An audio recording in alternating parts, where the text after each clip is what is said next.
Hi, and welcome to another episode of Casual Learning. I'm your host, John Bannan. What's the deal with money management?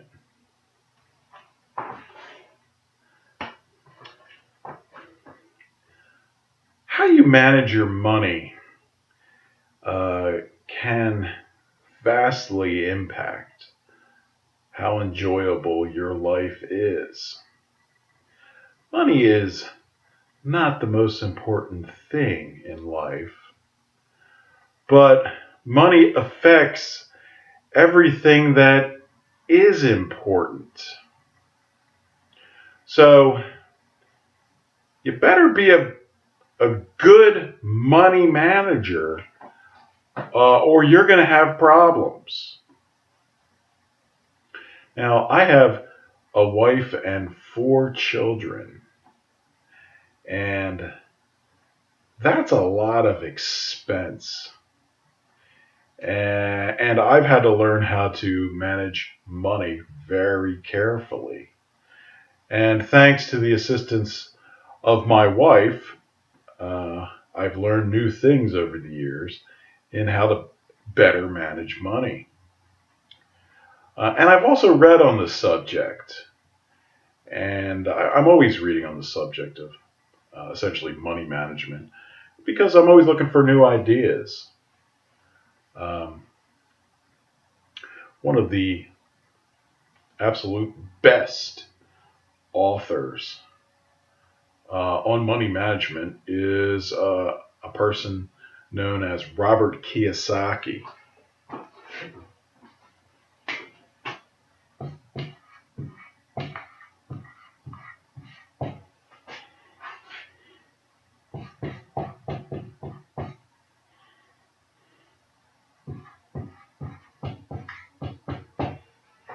Robert Kiyosaki. Uh, he's best known for his first best-selling book,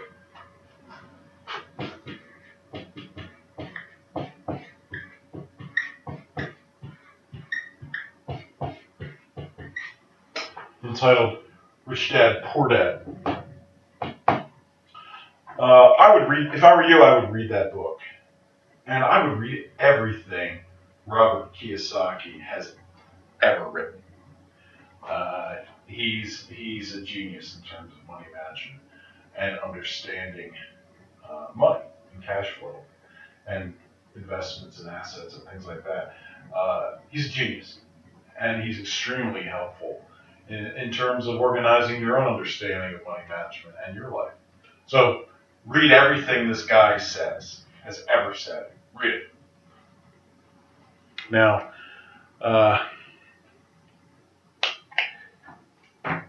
in terms of money, everybody's earnings are different.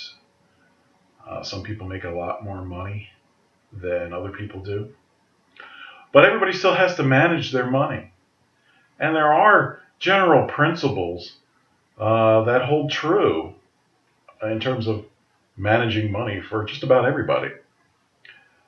So, it's worth learning these things.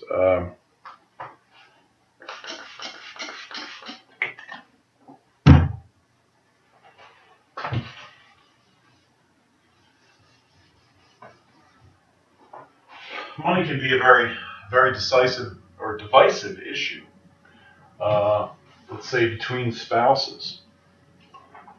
Hopefully, you and your spouse are on the same page when it comes to money. And hopefully, you're on the right page when it comes to money. Uh, Money problems can cause all sorts of issues, cause divorces, um, which is a very sad thing, especially if there's children involved. It can involve the breakup of a family. Uh, Money issues can cause all sorts of problems for somebody in their life. So having a good grip of money management helps a lot. Uh, let's see. Some of the things I'm going to tell you, I've taken from Robert Kiyosaki because they're just so good. But you can buy his books, or better yet, get his books from the library for free and read them. And you can learn about these things yourself. So a major thing you've got to understand is the difference between an asset and a liability.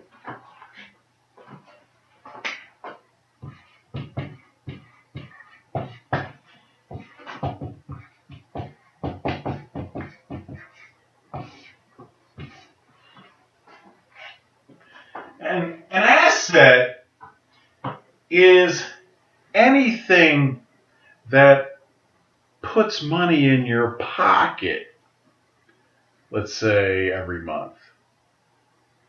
And a liability is anything that takes money out of your pocket every month. Now, some things you may think are assets are in fact not assets at all. Let's say you own a home. Well, you think that's an asset, right? It's not. It's a liability because it takes money out of your pocket every month. And it could be a mortgage payment, or real estate taxes, or utility bills, or repair bills. But owning a house doesn't put money in your pocket. That is the house that you live in. So it's actually a liability. So your home is a liability. Now, you may think your fancy car, right, is an asset. It's not. It's a liability because it takes money out of your pocket every month. You got to pay, make that car payment, or pay for gasoline, or car insurance, or, registration, title, tags, you name it, taxes. A car, transportation, is a liability.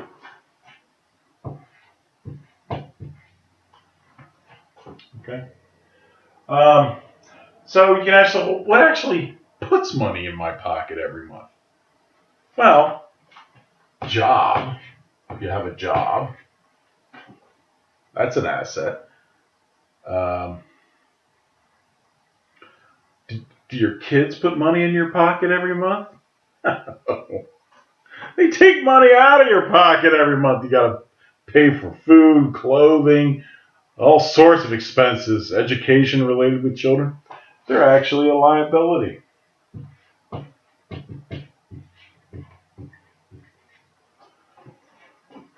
So what's putting money in your pocket every month? Maybe you have some sort of bank account or investment. Maybe it's not making you an awful lot of money, but it is making you some money. So some sort of investment could be an asset.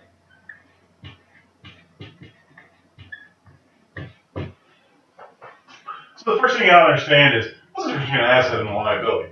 And understand that a lot of things you think are assets aren't assets at all. They're liabilities.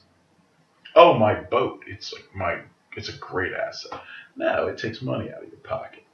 There's an old saying that the second greatest day in a man's life is when he buys that boat.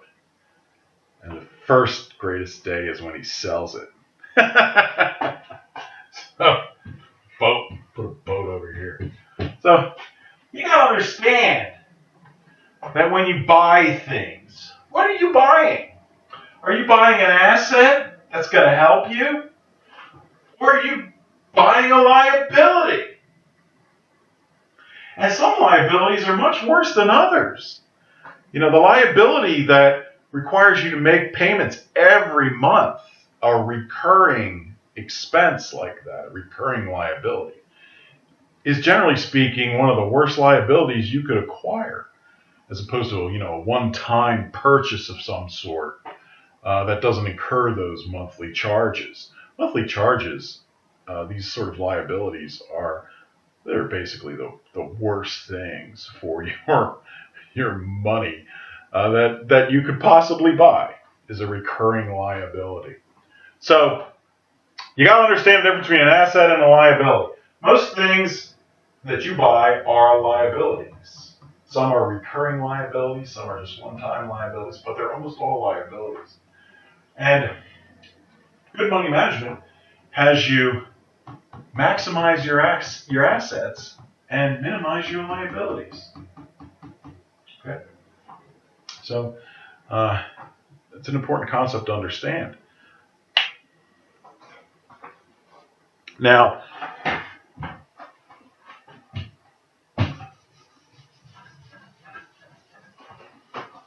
there's some liabilities which these are emotional decisions, like children. You're gonna how many children you're gonna have, or what your house is gonna be, where you're gonna live.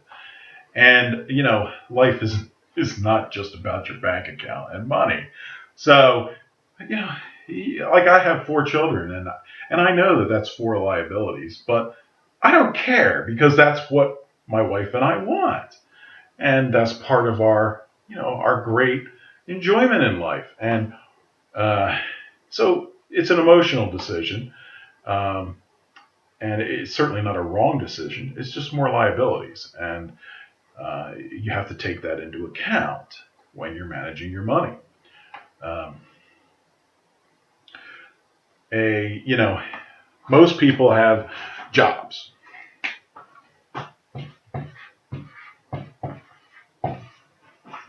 and this is their main asset. This is where they make their money. But a job really stands for just over broke. Just over broke. It's really the worst asset that you can essentially have for making money, because for many reasons. One is, if you're in the private sector and you're not in the union, chances are you have no job security at all. Your employer can get rid of you tomorrow without a moment's notice to you. So, no job security. No promise of a paycheck tomorrow. Another thing is, the wages have the highest tax brackets. This is earned wages. Earned wages have the highest tax rate. So this is earned wages.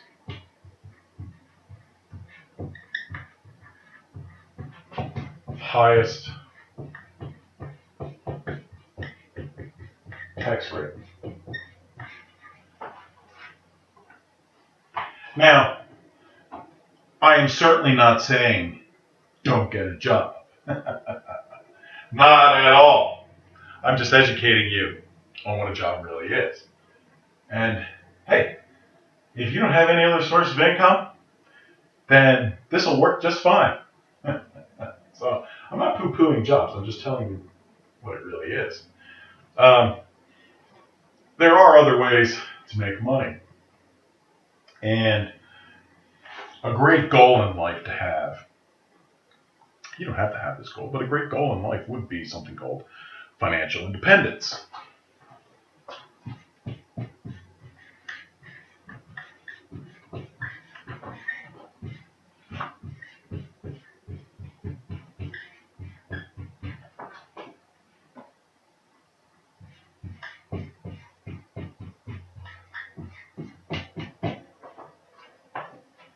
Okay.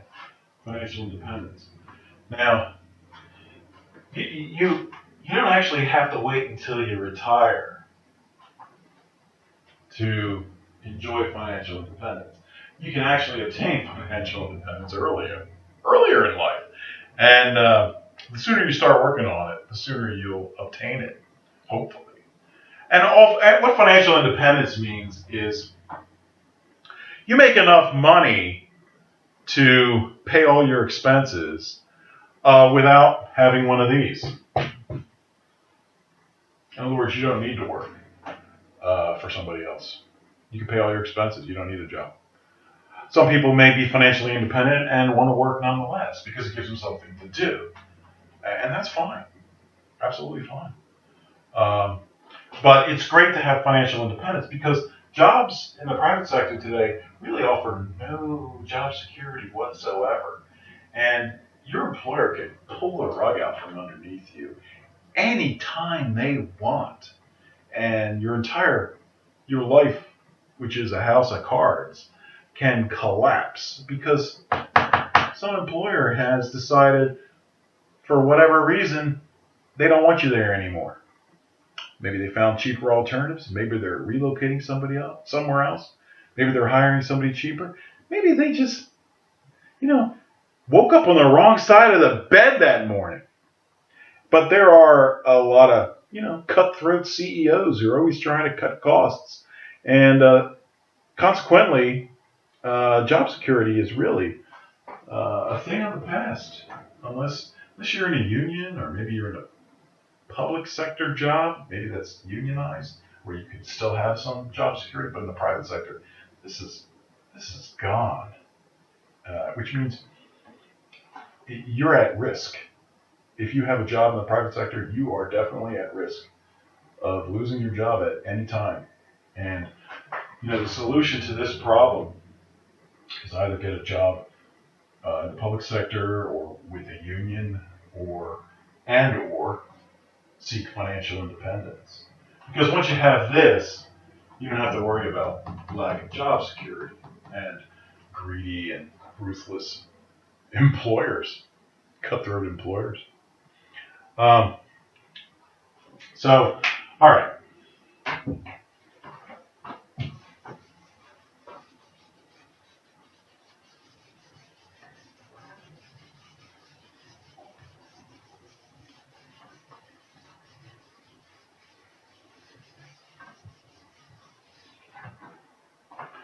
Now, I'm going to show you Robert Kiyosaki's cash flow quadrant. And this is a really good way to understand the various ways to earn money.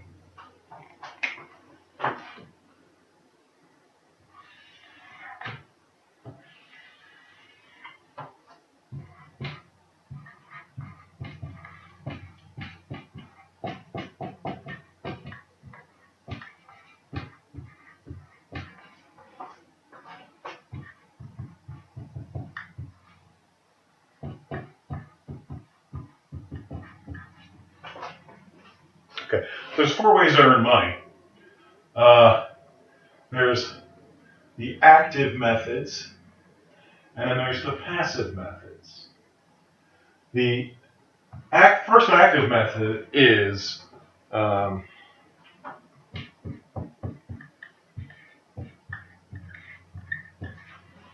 an employee. You work for somebody. You don't own the business. You're an employee. This is earned income. It's taxed at the highest tax rates, and you don't own the business. And you have to work in order to get paid. So you're selling your time to an employer. But you only have a limited amount of time to sell. But that's what you're doing. You're selling your time. Another active method of making money is self-employment.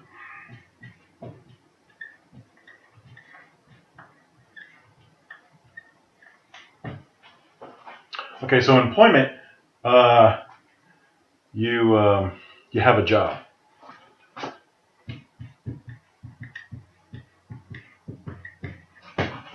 Self-employment, you own the business, you're self-employed, but you can't leave the business behind because you're chained to your desk. If you leave the business collapses. It needs you. You're still selling your time, but you're also selling the time of your employees, perhaps, and you're making money off of their backs. So what you have here is you own a job.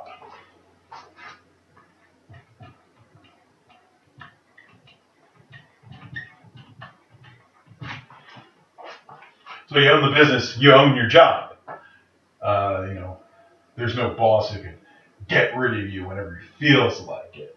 So you bought that job for yourself. But it's still a job. So you still have to actively work to make earnings, to earn money. But you could have employees and you can make money off of their work. You get a cut of their work. So there's a multiplier effect there where you can make more money in self-employment. But you can't leave your self-employment or the business would collapse and it would no longer exist. The other column is passive means of making money.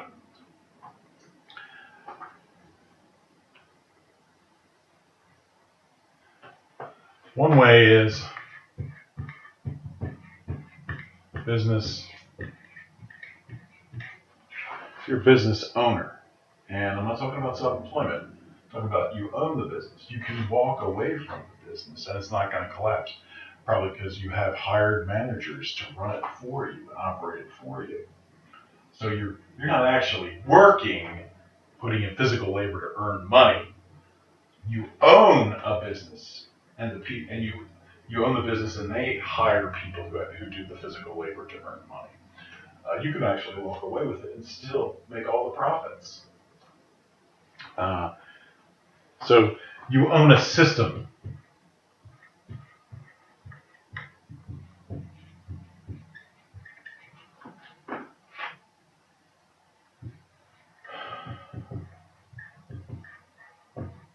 You own a system that makes money. Business owner. And down here we have investors.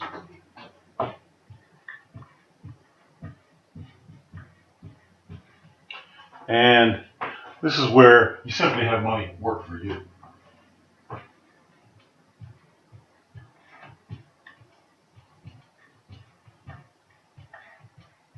So you've taken your money and you invested it in something. You're not involved in running a business or owning a business. You're simply getting a return on your investment. Whatever money you put into the investment, you're getting a return on it. Your money's doing all the work for you. You don't have to do anything to get it.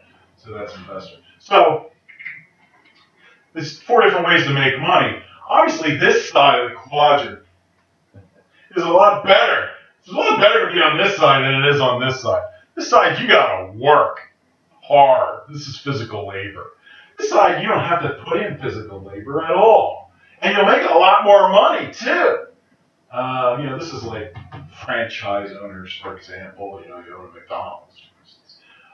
McDonald's is making all the money for you, but you're still involved. You own it, so you're still involved in having to find managers for it. And there's risk. And then investors, well, you don't have to worry about managing it. You just plot your money into some sort of investment, and you're looking for a return on your investment. So this side is definitely a better way of making money than this side is. But you may not have the money to even be on this side of the quadrant, or the experience, or the education. And those are things you may want to learn about to be able to do that. And you may be stuck here. I'm an employee. But you can learn, and in time you can move through the quadrant. Maybe you move down here, and then up there, and then down here. Or maybe you go straight over here, or straight down there. The more you learn about this whole thing, the better you'll be able to handle this. And it's very important. This quadrant is a very important thing to understand and learn about. These guys have it much better off than these guys do. The employees, they have it off the worst. Absolutely the worst. These guys think they have it well off, but they don't really, because they're chained to their desk. They have it better off than the employees, but they don't have it better off than these guys. All right. This is where your millionaire and billionaires are. These are much more modest forms of earning money.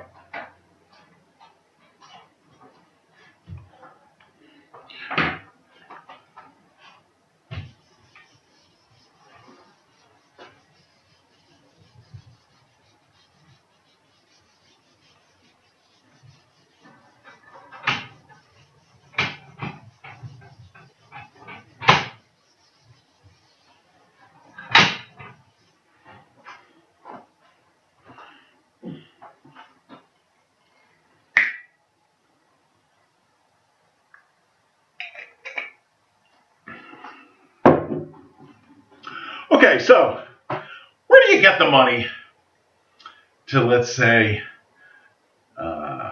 invest in a business or become a business owner or maybe even a self-employed individual?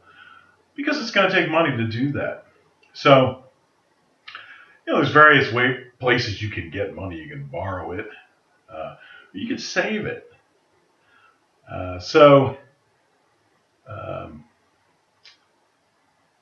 what's a good way to get excess money so that you can build on your plan for financial independence or to move out of the employee quadrant? Well, it's really simple, actually. To get that sort of excess cash flow that you can use to invest to become wealthier in time, very simple formula. You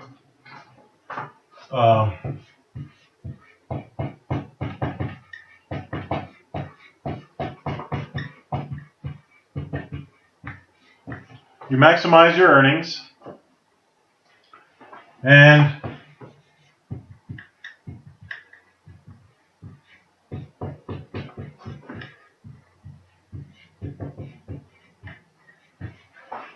you minimize your expenditures. And you take the difference. And that's your excess cash flow.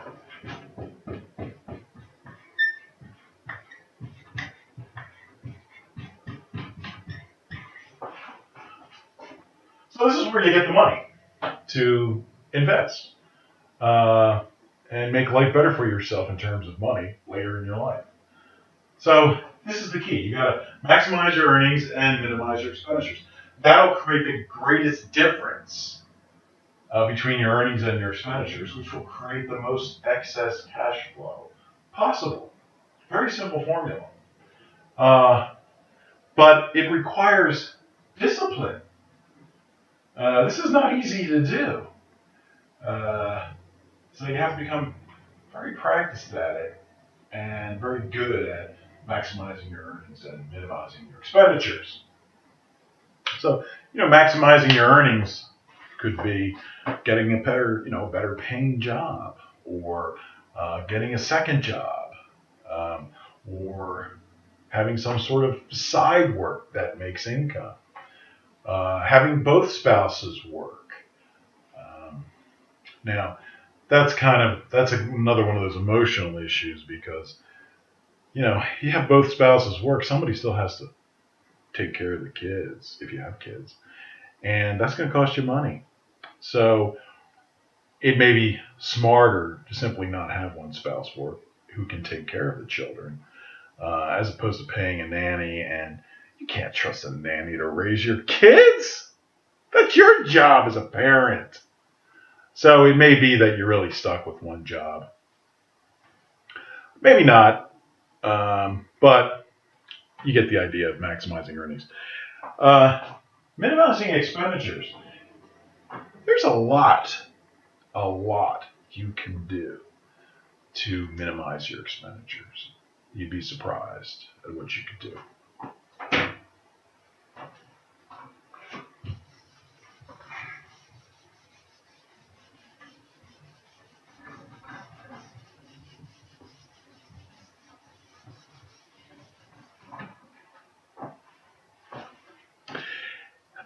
In terms of minimizing your expenditures, the first thing you got to understand is that oftentimes people simply have the wrong idea about spending money.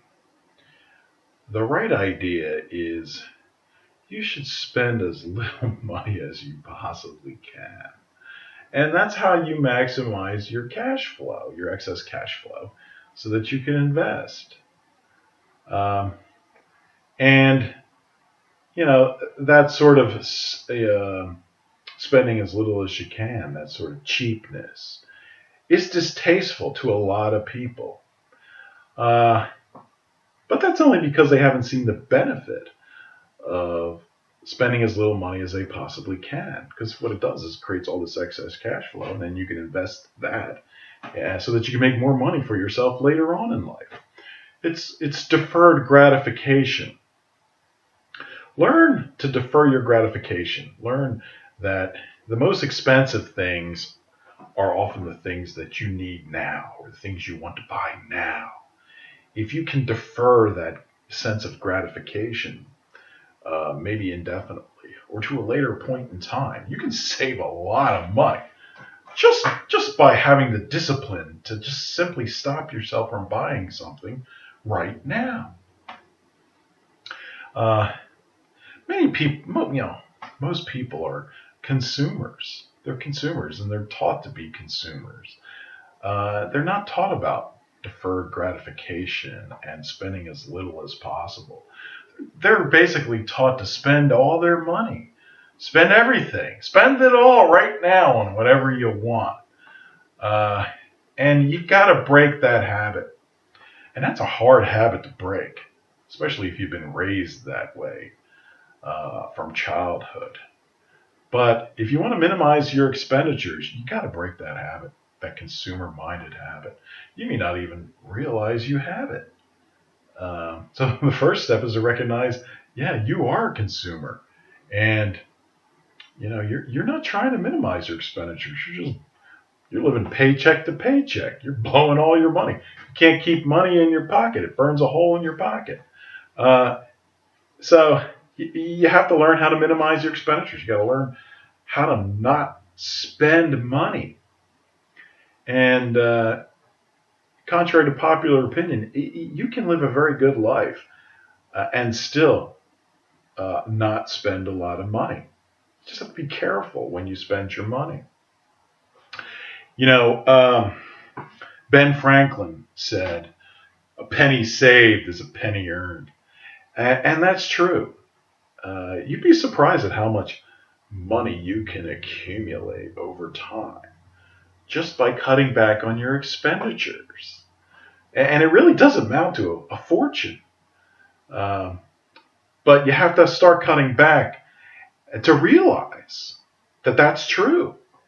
And as you start cutting back, you'll realize your excess cash flow is going up and up and up and up and up, and you figure out new ways to cut expenditures. It keeps going up and up and up and up, and you'll realize, wow, I could really save a lot of money if I put my mind to it. And that's a big problem a lot of people have. They just don't believe it's possible to save a lot of money. They just think, I'm going to save a quarter here and a quarter there. What difference is that going to make, right?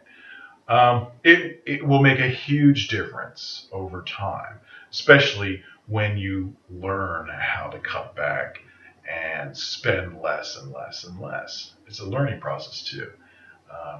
As you learn to cut back, you learn how to cut back on more things, and so you spend less and less and less. And yes, that excess cash flow starts to accumulate, and you will be shocked, absolutely shocked that happens. But it does. So you got to be disciplined and practice at minimizing expenditures. There's all sorts of ways to minimize expenditures and start accumulating excess cash flow. There's lots and lots of ways to do it.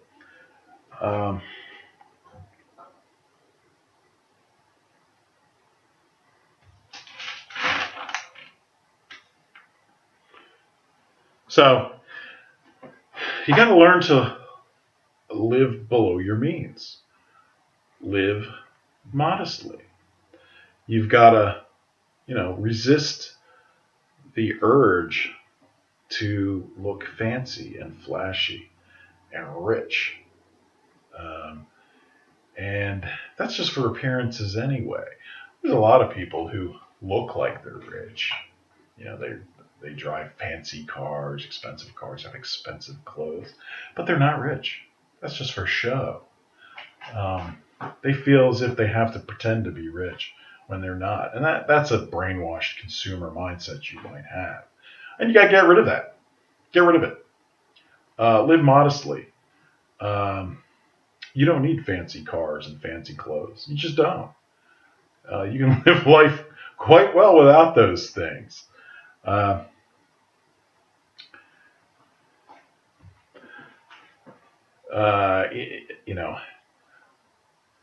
When you cut expenditures, one of the big things you can work on cutting and getting rid of is debt. Debt.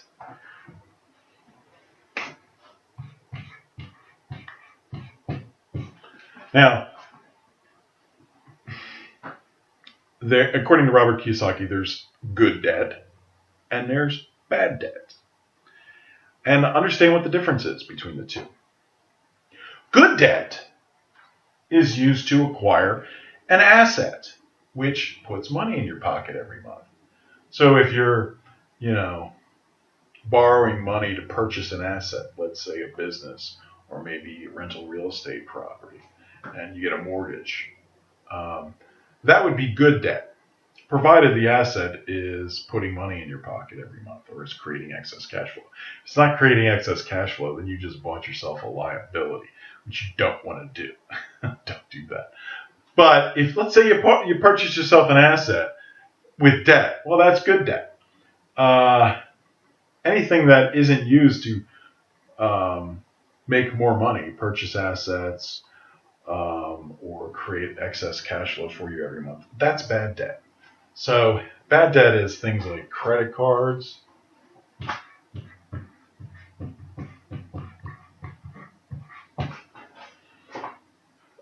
car loans,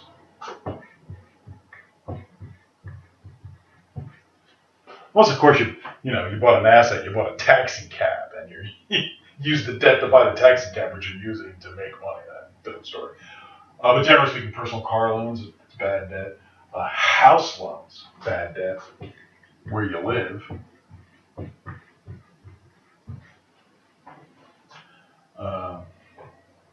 Student loans.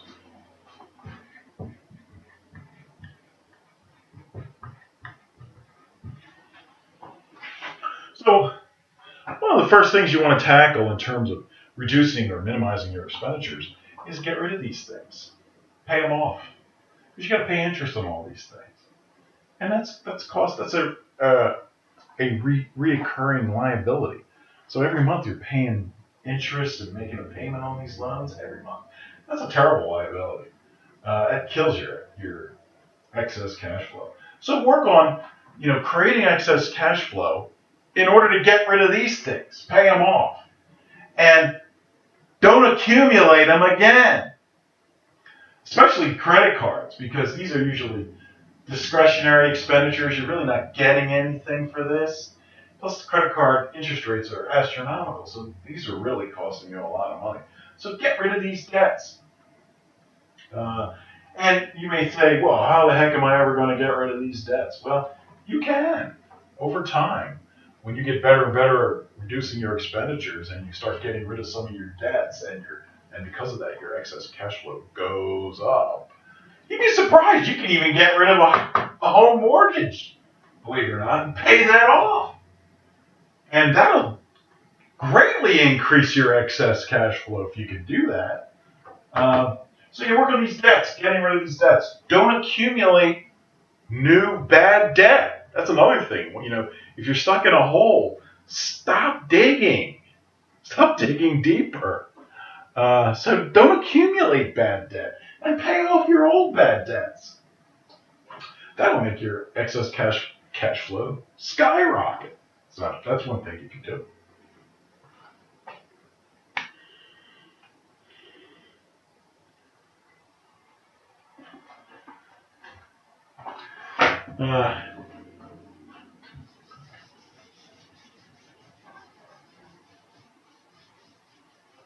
One thing you do is, you look at your monthly expenditures and you say, well, where's my money going?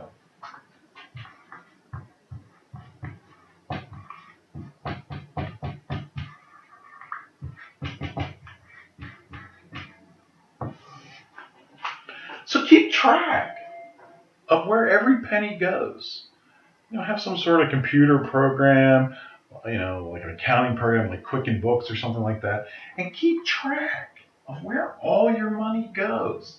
Simply keeping track of where your money goes is going to help you stop spending a lot of money on things you don't have to spend it on, because now you know where your money's going. One of the biggest problems people have in money management is They don't know what happened to their money.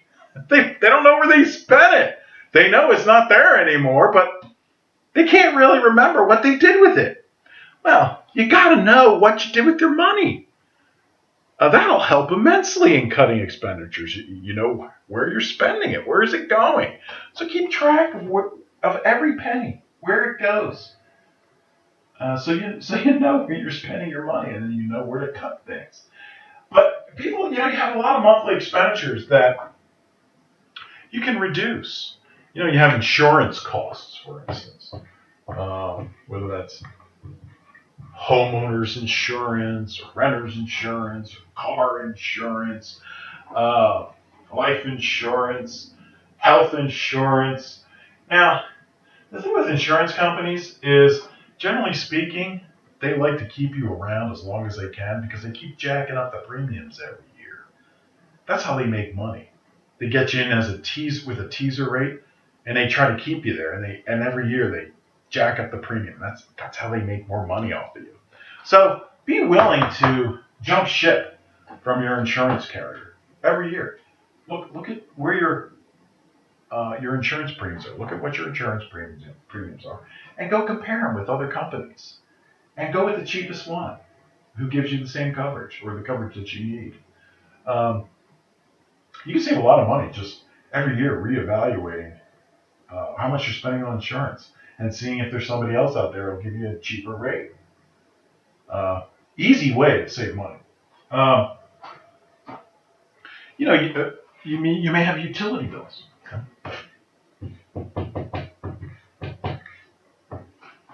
Now you can save on utility bills, whether it's gas or electric or cable or telephone, or even sometimes water or sewer.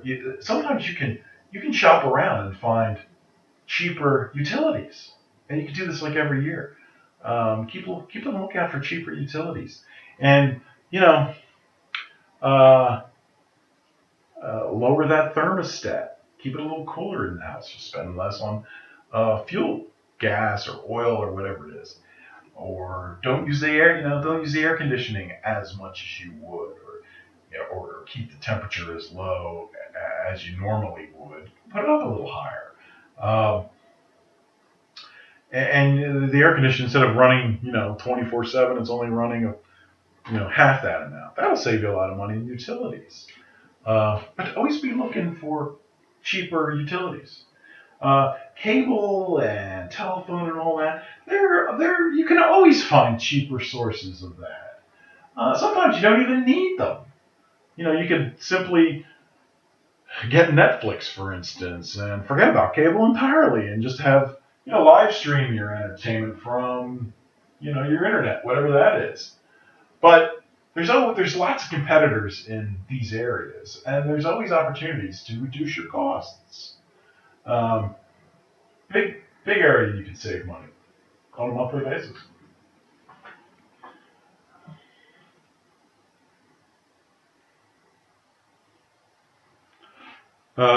Clothing.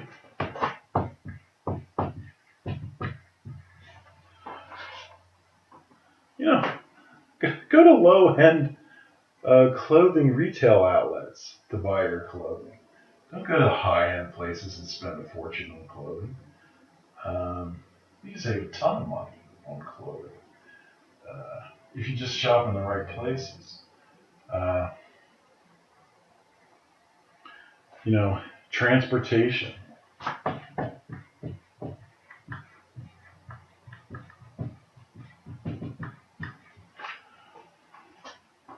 Don't get the really expensive car.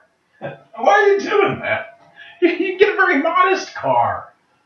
You pay half or a third what you otherwise would on a vehicle. And it does the same thing. It gets you from point A to point B. You can save a lot of money on transportation.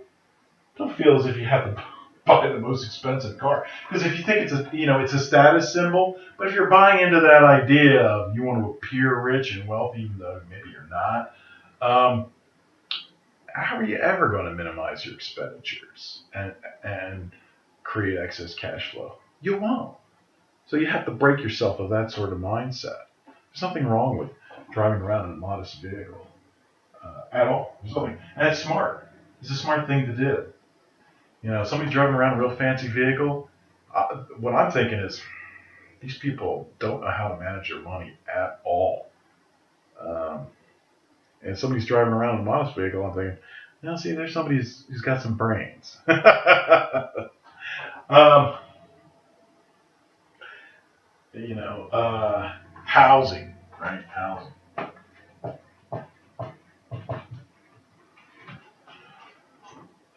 You don't have to live in the richest house. Actually, the least expensive house in the best neighborhood is actually the best deal. You get a cheap house, but you live in a great neighborhood. Expensive houses are huge liabilities. Huge. The mortgage payment is a huge monthly liability. The taxes, the expenditures for the house, the bigger the house, the more expenditures it has. Be very careful with housing. Housing could easily eat up all your money, and then you'll never have anything left over to invest in assets. So be very, very, very careful in choosing where you live. Um, you can get by with a very modest house. Remember, pick a modest house in a great neighborhood. That's really your best bet. It's your best deal. Other expenses are like educational expenses for your kids, right?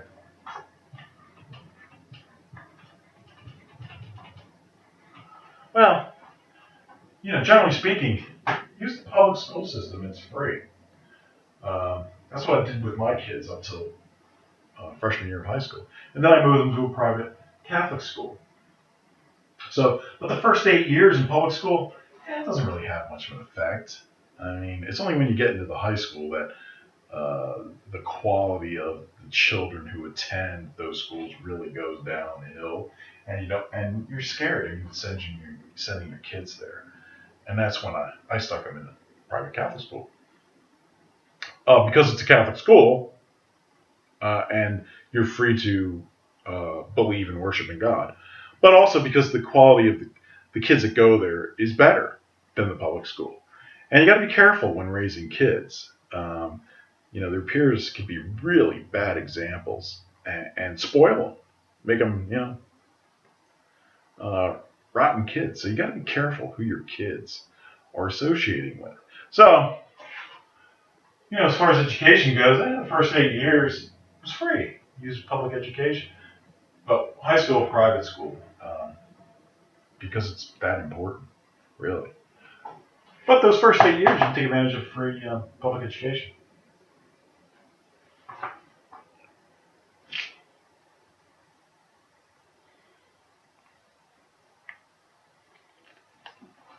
In terms of buying things, you should resist the urge to buy anything unless you absolutely have to. That's how you should discipline yourself. Try not to spend money on anything. You got to break that consumer habit, and it's a hard habit to break. Very hard habit to break. But you've got to break it if you want to accumulate excess cash flow and purchase assets and manage your money well, and perhaps even become financially independent. You have to break yourself of that consumer mindset. Food. Food is another great area to save a lot of money. Don't eat out, or only on the rarest occasions. Eating out is extremely expensive compared to cooking for yourself or making your own food. Extremely expensive. And then so learn to cook. Eat in as much as you possibly can. Bring your lunch to work. Don't go out to eat at lunch. That's expensive. And I don't care that your coworkers are all going out to eat the lunch. Eat at your desk or in the cafeteria. Those people are blowing their money. They're being stupid. And you're not. So they may think, oh, why aren't you going out to eat? And the reason is, well, because I'm smart and you're dumb.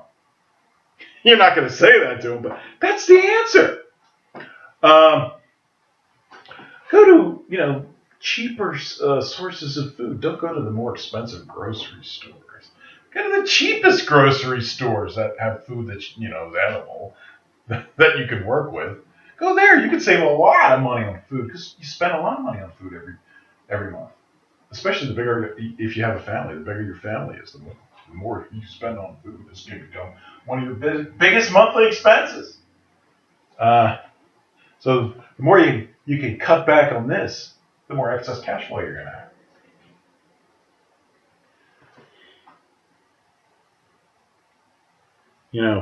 When you're buying something, especially at a grocery store, pay attention to the unit price for the item and buy the cheapest unit price. Not the cheapest price, but the cheapest unit price. Because, the price of a product may be cheaper, but you get less of it. So you got to look at the unit price instead and see which actually has the cheapest unit price. And they should have that displayed for each item. And pay careful attention to the unit price. You can save a lot of money simply buying the cheaper product that has the cheapest unit price. And unit price simply means, cost per some unit of measure. Cost per pound, cost per ounce, cost per gallon, whatever the measurement unit is. And it'll tell you what that price is, what the cost of that product is per that unit. So find the cheapest unit price. Sometimes it's a sale item, sometimes it's not. Generally speaking, the cheapest unit price is usually the generic type products, the no-frills products or off-brand products, things like that.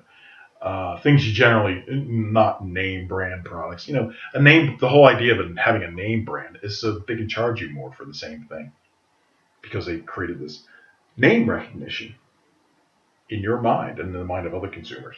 And that's why they do that, so they can charge you more for the same product. So be careful of name brands. I mean, that's the whole concept of a name brand is to charge you more for the same product. So you're getting ripped off.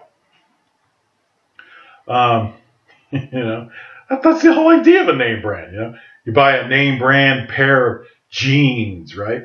Well, it's the same product as the no brand jeans that you could buy, but it's got a name brand on it. Why? Because they can charge you twice as much for the same pair of jeans. They make twice as much money, and they're using your vanity against you so they can make more money. That's all name brand is. It's using your vanity for them to make more money. You're getting tricked. Don't be dumb.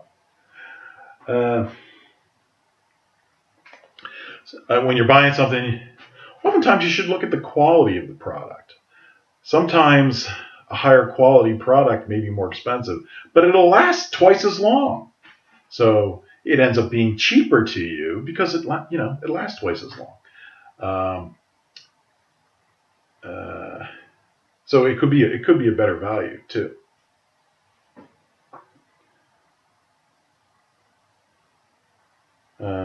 Sometimes it makes more sense to simply buy the cheapest thing there is, figuring it's going to break eventually anyway, and then I'll just buy a new one. So this works with like major appliances, washers, dryers, dishwashers, things like that. And so you can have say an appliance, and your choice is a $400 cheap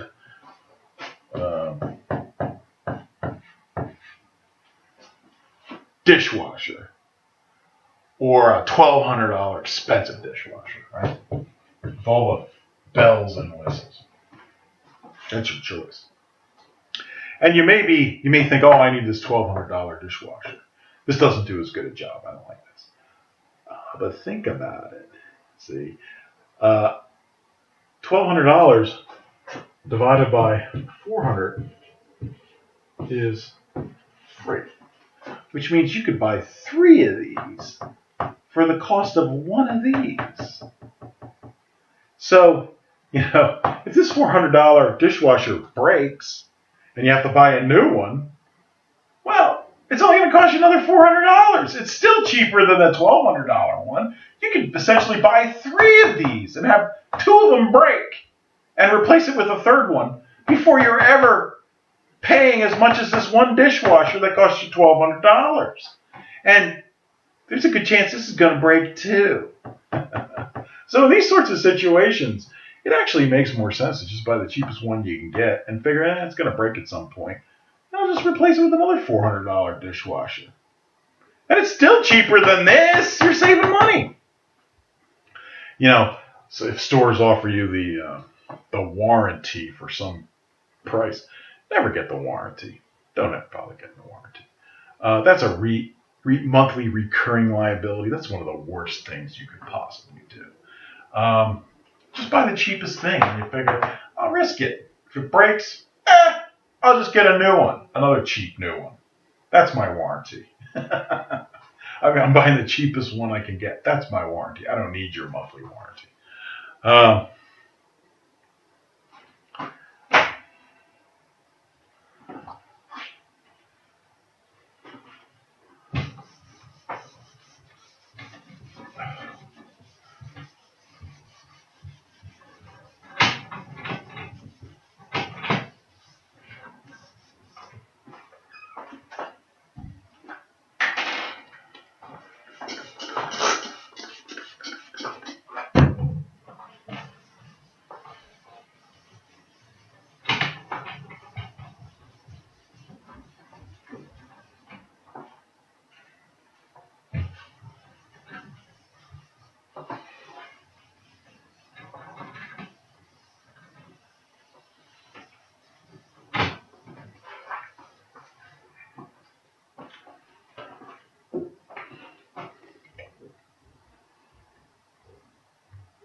One of the most expensive people that you can know is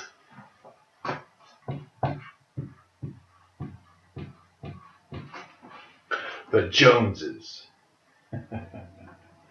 Don't keep up with the Joneses. Don't keep up with your neighbors or your friends.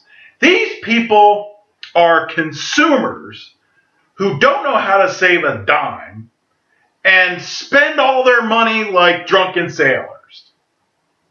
If you try to keep up with the Joneses, you will end up in the same spot where you don't have any money. You're living paycheck to paycheck because you blew it all keeping up with the Joneses. So, just because a neighbor or a friend or a relative or an acquaintance blows all their money and spends all their money doesn't mean you have to do the same thing. Resist the urge to keep up with the Joneses. This one tip will save you a fortune! A fortune! Where it allows you to save excess cash flow and invest in assets and become better off in life later on. That one tip right there will save you a fortune. So when these Joneses are blowing all their money on whatever it is, don't think for a second that you have to do the same. You don't. You may feel some sort of social pressure or peer pressure. Well, you know what? Just take it on the chin and say, I'm being smarter than you guys. You're dumb. You don't know how to spend your money. And if people don't agree with you, well, get those people out of your life because they don't know what they're talking about. They're just going to end up costing you a lot of money. People who make you think you have to spend more money are going to ruin your money management. They're going to ruin your future. Don't listen to those people. Get rid of them, actually. Get them out of your life. If there's people around you who think you have to spend more money on this, and this, get them out of there. Don't listen to them. They're wrong. They're consumers. They don't know what they're doing. They don't even know how to manage money. Joneses, do not keep up with the Joneses. Don't do it. Huge mistake.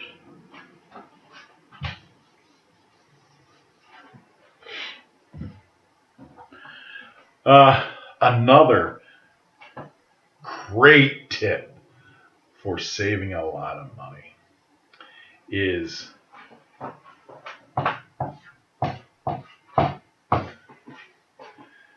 DIY. Do it yourself.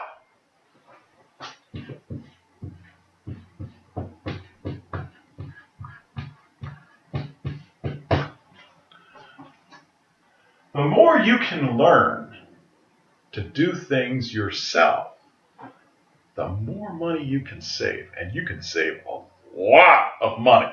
A lot. If you know how to do things yourself. Electricians, plumbers,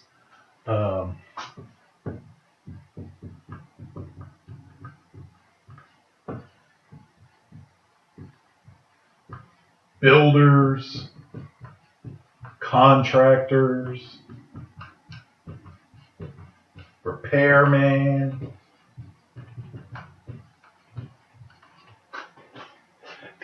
These guys all charge a fortune. Landscapers.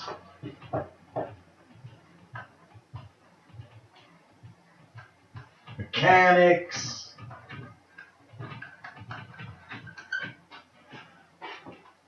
If you can minimize your use of these individuals, you can save enormous amounts of money. These guys charge a lot of money, so why put the money in their pocket? Keep it in your own. Learn to do it yourself. There's a lot of things that you can do yourself. All sorts of home maintenance and construction type projects and repairs that you can do yourself. I mean, you can find YouTube videos or websites that allow you to repair basically any appliance or anything you might have in your house that needs repair. You'd be surprised. All you have to do is learn how to do it, though. You need a part, right? There's all sorts of suppliers on websites that will get you the very part you need. You don't have to hire these guys lots of times. You don't have to hire these guys like 90% of the time. You can do it yourself. There are those occasions where you can't fix it. It's beyond your expertise, and you got to hire one of these guys. But that's only about 10% of the time. 90% of the time, you can do it yourself, and you can save incredible amounts of money just not paying these guys. Do your own taxes. You know? You don't need to hire somebody to do your taxes.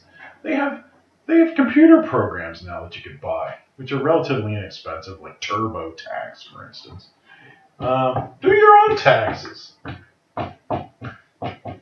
These are self-guided computer programs. They're very easy to use. You can even do your own filing. You don't need a tax person. And a program like this is great because you can use a tax program like TurboTax, and you can come to understand how your earnings and your expenditures, your deductions affect your refund and how it affects your taxes. And you can learn a lot from that about how to minimize your taxes and maximize your refund. This thing even gives you an audit risk. So at the end, it'll tell you how likely it is that you're going to get audited. These things are great for learning about how to minimize your taxes. If you let somebody else do it, you're not going to learn any of this stuff, and you don't know whether they're doing a good job or not. You have no idea. They're just telling you, you owe this or you have to pay that. Maybe not. Maybe if you did it yourself, you would have saved a lot more in taxes. You can do it nowadays. You don't have to be an accountant to figure this stuff out. You got computer programs that do it for you. Do it yourself. If there's a way you can do it yourself or learn how to do it yourself, do it. Save the money. Home repairs are I mean, homes always have to be repaired, and the more that you can just, make the repair yourself without paying somebody else to do it, um, that's just money in your pocket. And there's these great warehouse hardware stores now, like Lowe's and Home Depot, and basically anything you need in terms of a home repair or construction project or installation, you can find in these warehouse hardware stores. You can get it yourself, and if they don't have it, you can order it over the internet. So you can really eliminate the need for some sort of repair or serviceman. Like 90% of the time. That's a big savings to you. Big savings. Do it yourself. Big, big money saver right there. And do it yourself thing. Maybe you have no prior experience in handling any of this stuff, repairs or whatever. Well, you learn over time. You just start making repairs, and the more repairs you make, the more you learn about how to repair things, and eventually you get better and better and better and better and better at it. So don't let your lack of knowledge scare you out of doing it yourself. It's a learning process. You do get better at learning how to install things and repair things the more you do it. And here's a tip for you: have a great tool chest. A lot of this DIY requires a good number of tools, and have all the proper tools. Don't there's a proper tool for each job. Make sure you have the proper tool, because if you don't have the proper tool, you're not going to do the job right. So you buy the tool once, it costs you some money, but then you have a tool chest, you keep it. So the next time you have the repair, you have the tool already. You don't have to buy it a second time. But don't be intimidated by this. Anybody can do this, especially with YouTube and all sorts of people out there explaining you exactly how to fix this or that. And it's all for free. You can get this information free off the internet. It's a huge money saver.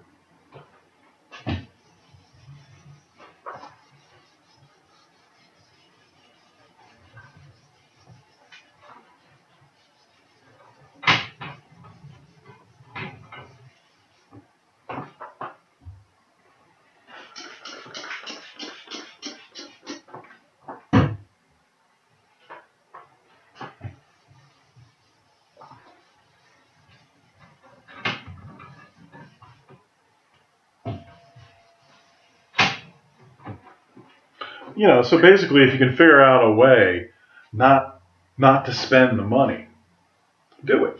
Use your brain. Be creative. Figure out ways to not spend the money, or spend a whole lot less than you would have spent otherwise through some other means. Just get in that continuous process of resisting the urge to spend your money, and figure out a way that you don't have to. There's a saying.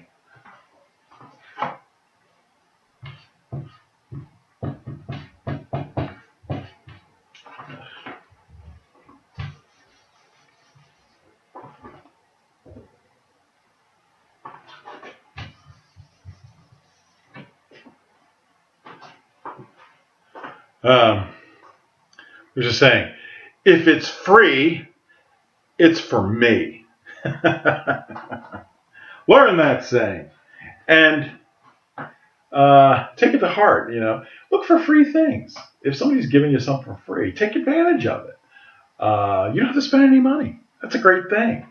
If there's some sort of program that's allowing you to get a subsidy or something for free, take advantage of it.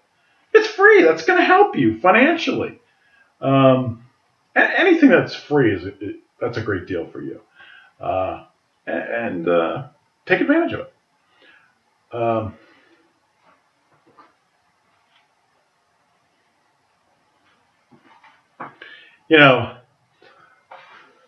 You got to use your brain. So don't be a lazy thinker. Lazy thinker doesn't want to have to think. And if you don't think about something, you're not going to get a solution, chances are. So use your brain. Think about, how can I get the same thing for less? Or how can I get the same thing and not spend any money at all? Um, don't say to yourself, oh, I can't afford that. Say to yourself, how can I afford that? See, that makes you think about the problem. And if you think about it, you might come up with a solution. If you simply say, oh, I can't afford that, well, you're not going to think. So, yeah, that's right. You can't afford it because you're not willing to think about how you could afford it. What could you do to afford it? So use your brain is a great asset to use in being creative and trying to create greater excess cash flow that you can invest in assets. And also cut costs, maximize earnings, and minimize expenditures. Use that brain. Do research. The internet's always full of articles on how to save money at this or that. Um, you'd be amazed at how a single tip could save you a fortune on something. If you had just known this one thing. And, it may have been something that only took you 30 seconds to learn or to find out about. And it could save you, thousands, even more, if you'd only known, right? So keep using that brain. Keep researching. Read articles about people saving money, how to save money, tips. You never know when you're going to pick up that one tip that saves you a fortune. And that happens. It really does. But if you're not using your brain and thinking about it, you're not going to think to look for that tip, that gold nugget. And you won't get it because you didn't think about it.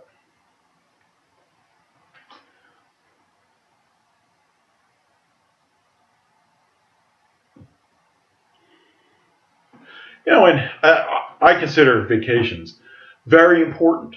They're very important to keep a balanced lifestyle. They're important to your spouse, if you're married, and your kids, if you have them. I think you should go on vacation at least once a year. And a good vacation, 2-weeker, maybe 2 1-week vacations every year. It's important to keep people motivated and keep people fresh and enthusiastic, in life, so that everything just doesn't become a constant drag. Vacations are very important, but just because you're going on vacation doesn't mean you have to spend a fortune on a vacation. There's some people have the idea that they have to spend enormous sums to go on vacation, and they don't. They don't. You don't have to do that.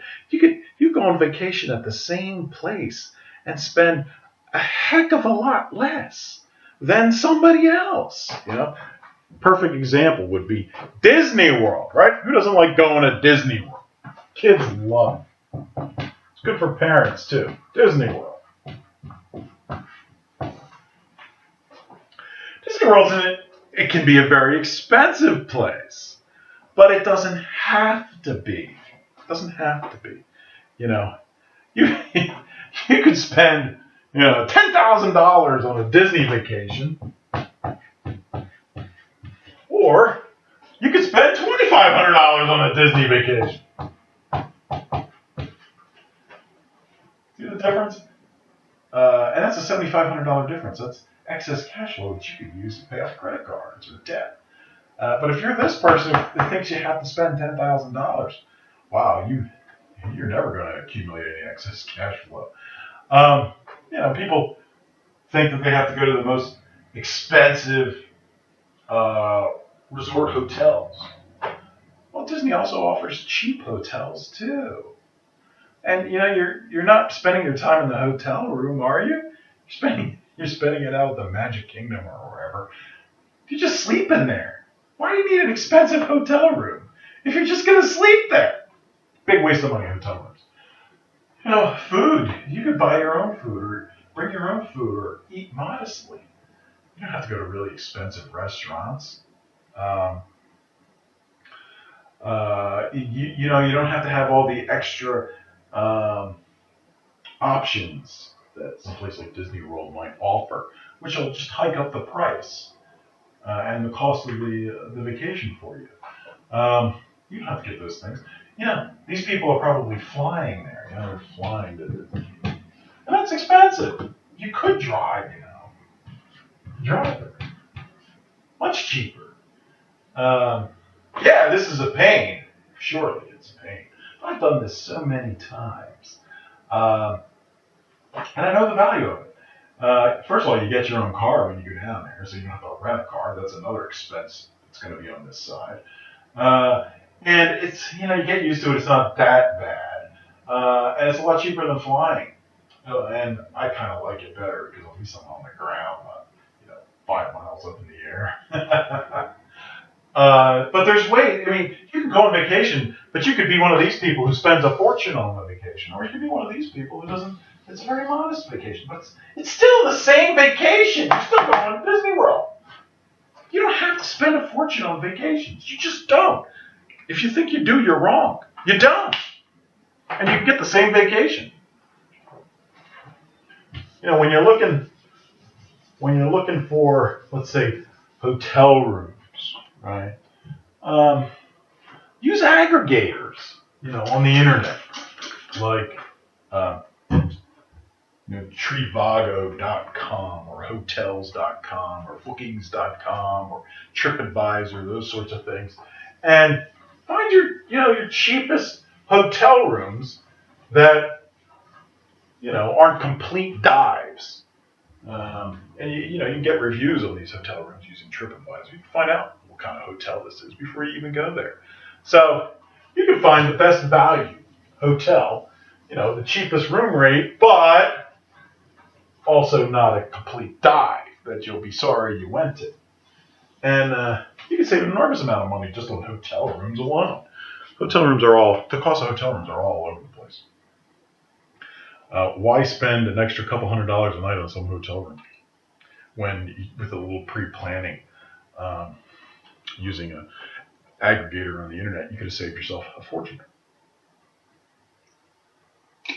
Gasoline's another one for the car.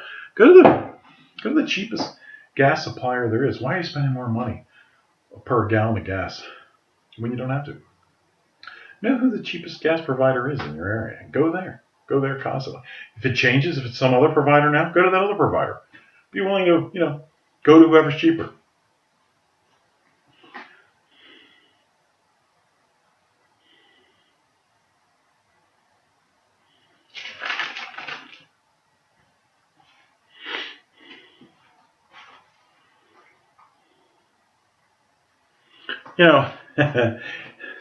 Resist the urge to buy the newest and latest gadgets, because that's when they're the most expensive. And you don't need it. What do you need it for? You want it, but you don't need it. And learn the difference between, what I want versus what I need.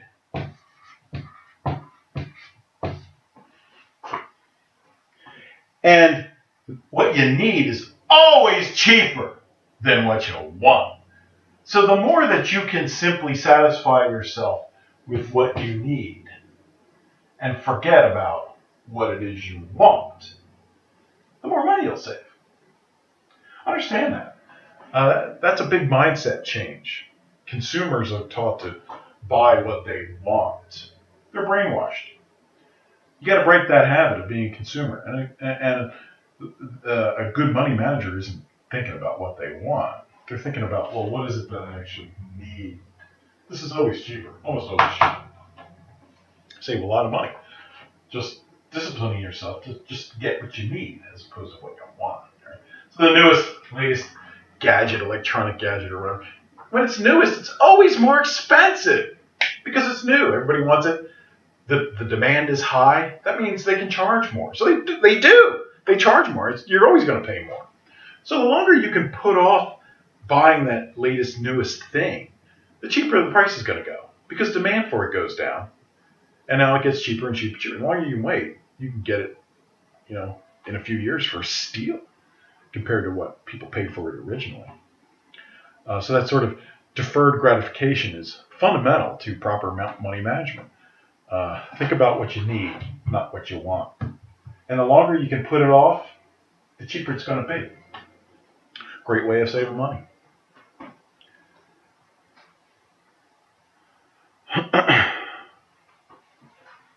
Another thing is, don't carry around a lot of cash. We have a tendency to, if we have the cash on us, we spend it. Well, don't walk around with a lot of cash. Can't spend what you don't have. So minimize the amount of cash you have on you at any time. And things like credit cards, reduce the number of credit cards you have. The more credit cards you have, the more you're likely to use all those credit cards. So get rid of them. You only need like one credit card, maybe two. That's it.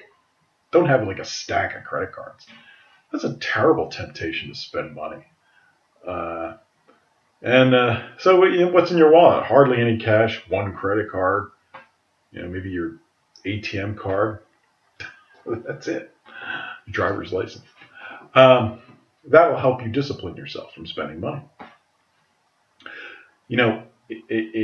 Don't go shopping as a form of entertainment.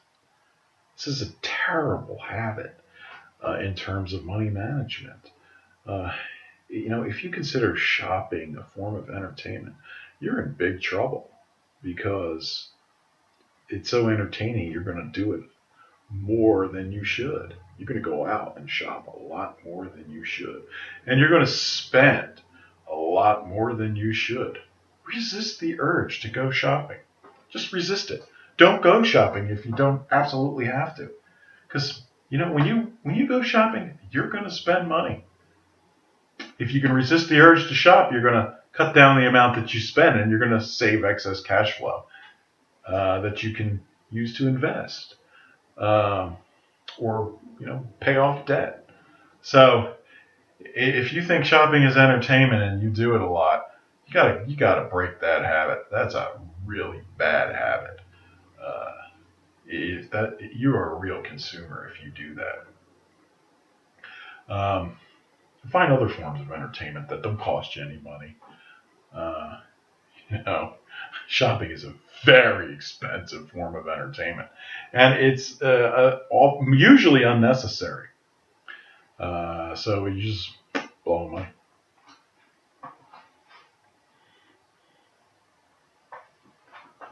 You want to maximize your expenditures. Some employers, especially in the private sector, are unbelievably cheap, and they're always trying to cut back, and sometimes you just have to demand raises from these people, because unless you do it, they won't give it to you, because they're just trying to fill their pockets with as much money as they can, and they don't care about you. So sometimes you got to ask for that raise, because they're not looking out for you. A lot of these private sector employers, they are not looking out for you. You've got to demand a raise from them, because they're happy that you don't ever ask for a raise, because that doesn't cost them any more money.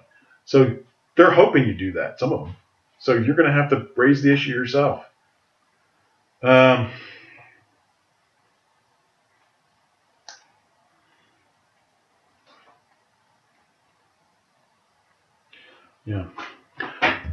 One of the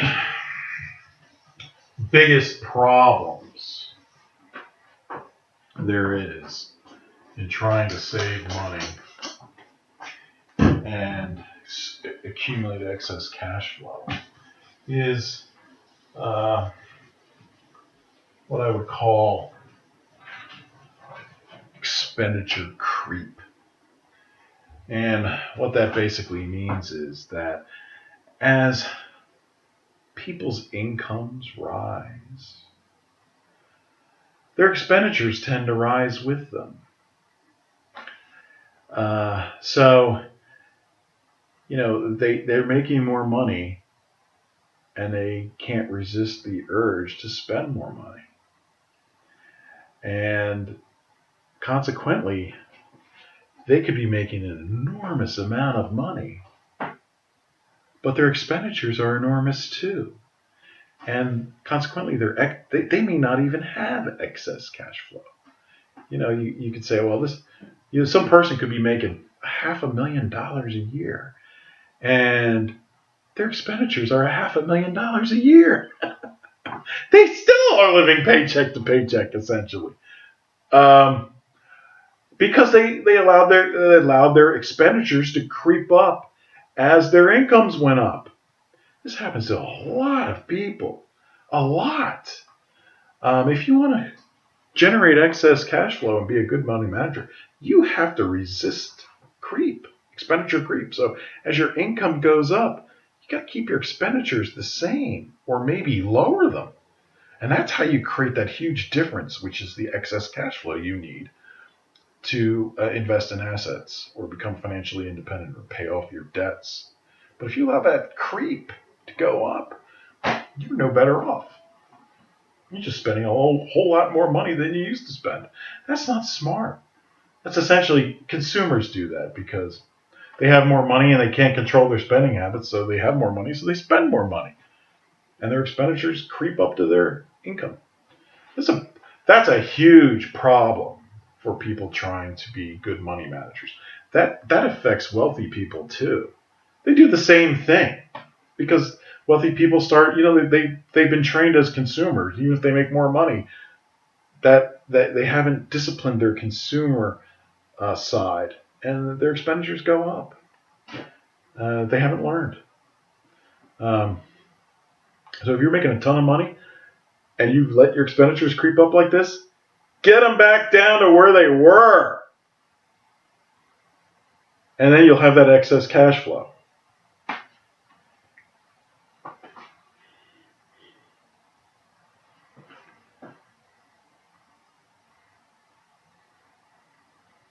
Use free government services whenever you can. Public libraries, instead of buying that book, go to the library and borrow it and read it, and then give it back, and it doesn't cost you anything. So any sort of free government service, that's money in your pocket if you take advantage of it. Take advantage of it.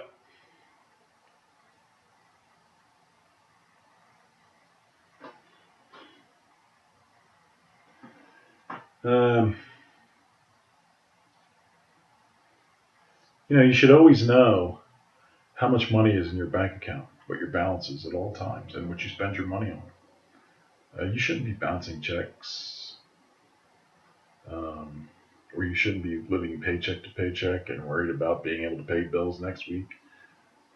If you are, your expenditures are too high. You've got to cut them. So always know what your balance is. Always know how much money you have, and truly whether you have the money to pay for something. I mean, if you're going to buy a luxury item, then you should pay for it with excess cash flow. That theoretically, the best thing would be to pay it with excess cash flow that's kicked off of assets that you own. You can take the excess cash flow off an asset and reinvest it in more assets. But eventually the idea is you have enough excess cash flow coming from your assets that it will pay for your expenditures and you'll be financially independent, including pay for any luxuries that you want. But that's a very long-term plan. And at the beginning, you can't do that. You got to work up to that over a period of time and have a really good plan for doing it.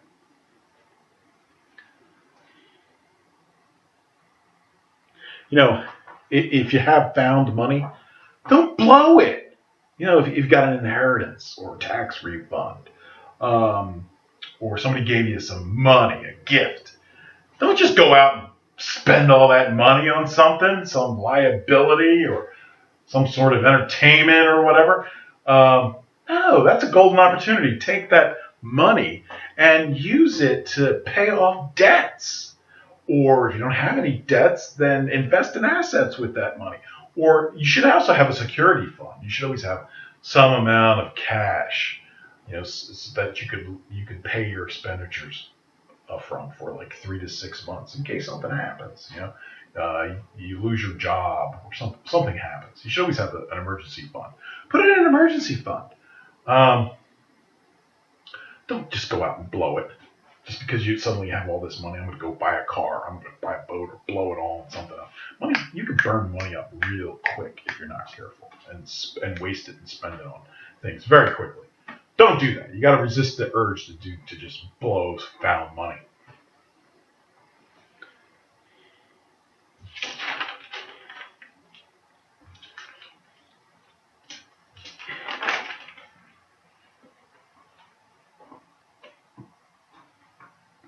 Okay, so I think that's enough on money management for now.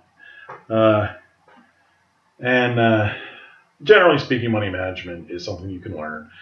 You got to break a lot of bad habits that you probably have, and you got to learn a lot uh, about money and how to manage money, and maybe even do-it-yourself repairs and things like that.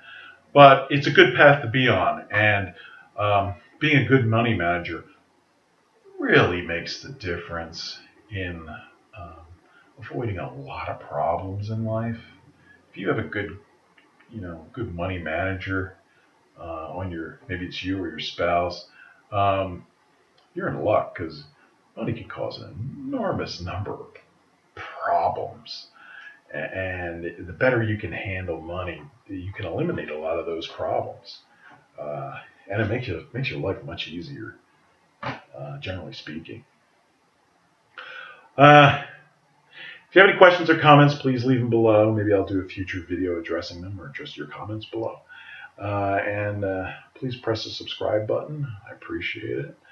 I hope I'm giving you a different perspective on how to handle your money and how to deal with money. And a lot of this might be new to you, but trust me, it's true. What I'm telling you, it is true. And you can adopt a different mindset that'll help you enormously if you do it. All right. Good luck. Take care.